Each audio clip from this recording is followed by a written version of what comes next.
it was actually a really great segue into the whole pay it forward piece of it. So maybe instead of talking about the Upside Foundation a little bit, I'll just talk about kind of my algorithm of how we decide to give to the Upside Foundation. Maybe that'll help. Before I do that, how many people in this room are founders? Any founders put up their hands? Good, a good group of you. What does he say, there's 300 people here, let's say there's, I don't know, 70 founders in this room? Perfect. Okay, so for us, I went through this little algorithm to figure out what we're going to do and if we're actually going to do something. The first algorithm, that first gate for us was, hey, are you going to give back to the community or are you not going to give back? It is totally a personal choice. You don't need to do anything. In our specific situation, I was living overseas, I was over in the UK, decided to move back to Toronto. We wanted to build a huge kind of global institutional company here in Toronto, put roots down in Toronto, which meant that we were going to be sucking up some nutrients here from Toronto. And our decision was, if we're going to be taking stuff out of the community, our decision was that we wanted to give back to the community as well. So that was step one. We got through that gate and we made that decision. Should we do something, should we not do something? We decided to do something. Gate number two was sitting there saying, okay, if I decide that we're going to give back to the community, by we're, I mean me initially, considering there was only a couple of us in the beginning, was I going to do it personally or was I going to do it through a corporation? Step number two. We decided we're going to go through the corporate side. If you think about a really simple example, I'm sure most of the other 70 founders here, let's use a very basic example of you do a great job, you raise some money maybe, you sell your company for $100 million, or you IPO with the 60 IPOing that Harley was talking about. Let's say you own 20% of the company. If you decide that you're going to pledge 1% of that at $100 million, very basically, you give $1 million back to the community somehow. If you did that personally on your 20%, you'd be giving up 5% of your stake. So the economics seem to work out a little bit better because if you're looking at your personal stake, you'd only be giving up 0.2% over here on the corporate side to be donating that $1 million versus the 5%. But then the beauty of it is you can also do your personal stuff as well on top of that and actually multiply that. So we decided that yes, not only are we going to donate, not only are we going to do it corporate, we're actually donate back to the community, we're going to do it through the corporate side of things. And then the last piece of it was, if I was going to do something corporate, is it going to be direct in something that we do, or is it going to be through another organization, like Upside? And we decided the Upside.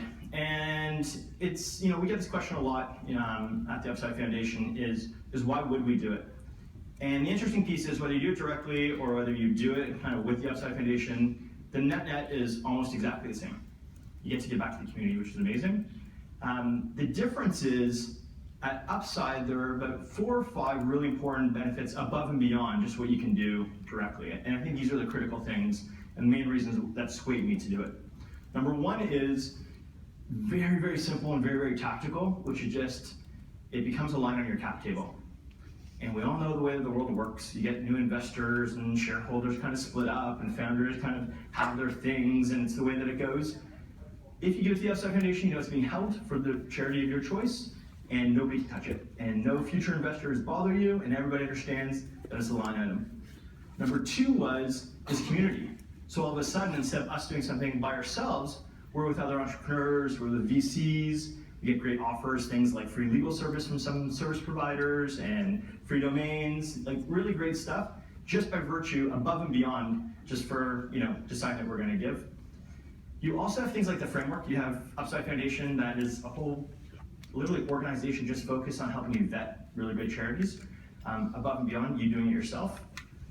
Amplification was kind of the fourth one. So all of a sudden we donate. People didn't really realize that you're doing it individually, but all of a sudden you become part of this network and get this amplification effect. And we now have dozens and dozens of organizations that have donated because Hubba donated, and then we get other big players in the field, and then more and more so, and we're about 115 different companies right now, getting to 150 by July 1st. So that last piece, which is probably the most interesting for me, is this idea of kind of the community piece, where you sit there and say, we could have donated, and I'll give a really perfect example. Sick Kids, really great example. Sick Kids is redoing their entire infrastructure, building an entirely new building organization, and as an individual company, we could have donated to that and been kind of a drop in the bucket, but a perfect program, I don't think we've even announced it yet, but all right. All of a sudden, we decided that we were going to sit there with the Upside Foundation, go to Sick Kids and say, hey, the Toronto tech community is taking the emergency work for the new building of Sick Kids, this world-class institution. And now, if you walk in, and hopefully nobody has to walk in there, but if you ever have to walk in, or if anybody else walks in, they get to walk past at one point the emergency room and see the logos of the Toronto tech community supporting and being the ones who put forward this like world-class pediatric emergency room. And you can do that as part of the So you could do it by yourself, you could do it with the community. We chose the community. For the founders, can you get, founders, put your hands back up for a second? Amazing. Now, if we go through those gates again, keep your hands up, please. Yeah. If we go through those gates again, those who considered donating versus who didn't. Those who considered donating, keep your hands up. That was a trick to see who put their hands down. It's okay. Next was, have you guys thought about doing it corporately? Keep your hands up. Okay. And then Upside Foundation, there's one more person. Jen, can you put your hand up? Okay, stand up actually. This is Jen, who is a wonderful and remarkable human being. Jen runs the Upside Foundation. We give us pictures of everybody who got their hands up. Our goal was to get 35 people to talk to Jen before July 1st, and I would love if we can make history here at Beta Kit 150, get 35 people to sign up today. Just pledge, nothing on the cap table, not dealing with your board or anything yet, just literally saying, I pledge this 1%. If we get 35 companies today, we'll surpass that 150. I think it'll be the biggest one. We're a partner with 1% in the US, Salesforce's big initiative. We probably the best day in the history of that entire organization if we're able to get 35 people today. So let's focus on doing that. Thank you.